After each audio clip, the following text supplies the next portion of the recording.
Assalamualaikum warahmatullahi wabarakatuh. Salam sejahtera, salam kasih dan salam IPDK THO kelas pertama 2025. Saya Nurul Ilmi binti Muhammad Suhail Rusmadi sebagai moderator anda dalam diskusi kita pada hari ini.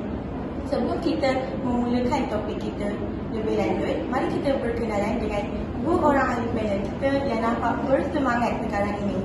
Baiklah, panel kita yang pertama, saudari Husna Syakirah binti Muhammad Yazid. Apa khabar Husna? Sihat, Alhamdulillah.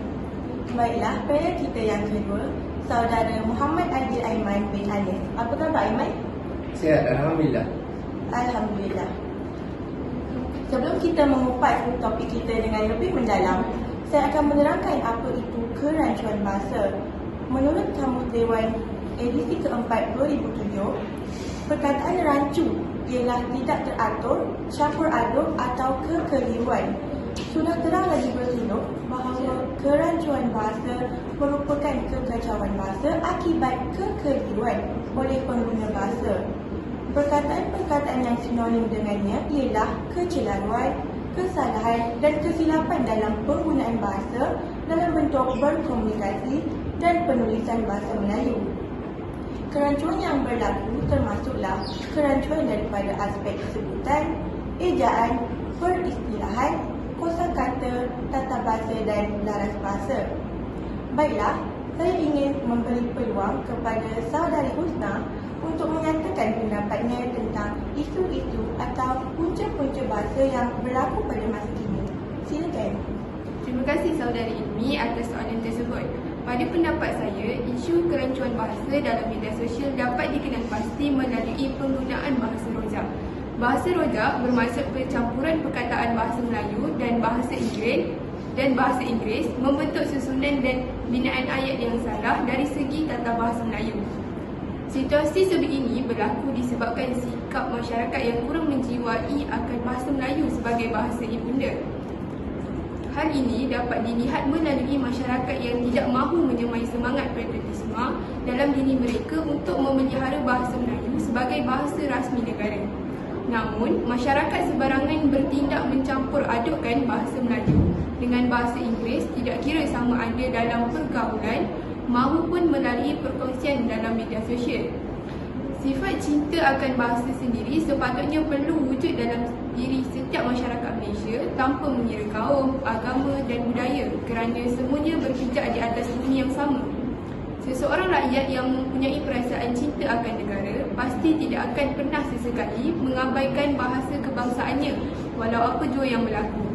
Itu sahaja ulasan saya mengenai isu kerancuan bahasa. Saya serahkan kembali kepada saudari Ibu. Saya sangat setuju dengan pandangan saudari Husna sebentar tadi. Jelas di sini bahawa penggunaan bahasa rojak merupakan salah satu kerancuan bahasa. Sekiranya perkara ini tidak diatasi, ia akan menjejaskan penggunaan bahasa Melayu terutamanya kepada golongan generasi muda. Seterusnya, saya ingin mengajukan soalan kepada saudara Aiman. Apakah langkah bagi mengatasi isu kerancuan bahasa ini? Silakan. Baiklah, terima kasih saudari moderator. Antara langkah-langkah mengatasi kerancuan bahasa adalah dengan mengadakan kempen melalui media elektronik dan media cetak seperti televisyen, radio, risalah dan surat khabar. Hal ini dikatakan demikian kerana dapat menimbulkan kesedaran kepada masyarakat tentang penggunaan bahasa yang betul dan tepat. Seterusnya, mengadakan lebih banyak bengkel tentang bahasa. Melalui bengkel ini, masyarakat dapat didedahkan dan diajar dengan lebih mendalam tentang penggunaan bahasa yang betul. Dengan ini, mereka dapat memperbaiki kesilapan penggunaan bahasa yang salah. Selain itu, mewajibkan penggunaan bahasa Melayu yang baik dan betul dari segi ejaan, sebutan, istilah dan tata bahasa dalam hal-hal seperti mesyuarat, surat menyurat, arahan pada papan tanda dan papan kenyataan, pap iklan, dokumen rasmi, kawasan perumahan, permis perniagaan dan lain-lain. Dalam pada masa yang sama, Dewan Bahasa dan Pustaka DBP telah berusaha dalam mengembangkan dan peningkatan kualiti bahasa di tempat awam melalui Pantau Teguh Bahasa.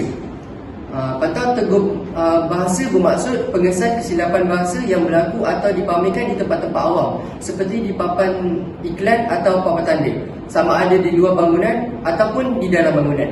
Dari segi pendidikan pula, para guru harus menitik beratkan cara penyampaian bahasa Melayu di dalam bilik belajar, terutamanya aspek tata bahasa dalam kalangan pelajar sejak di peringkat sekolah rendah lagi, supaya pelajar-pelajar dapat mengetahui kelainan erti perkataan yang imbuhannya berbeza-beza dan menggunakan dengan betul, tepat dan gramatis dalam lisan dan penulisan, menggunakan frasa yang betul serta menggunakan ayat dengan betul, tepat dan gramatis.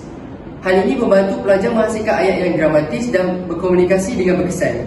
Hal ini akan mengelakkan kerancuan bahasa Melayu yang tercemar dari segi tata bahasa. Terima kasih Aiman atas penjelasan yang cukup padat sebentar tadi. Dapat saya ringkaskan di sini, langkah untuk mengatasi isu kerancuan bahasa adalah dengan mengadakan kempen bengkel bahasa Melayu dan mewajibkan penggunaan bahasa Melayu dengan betul.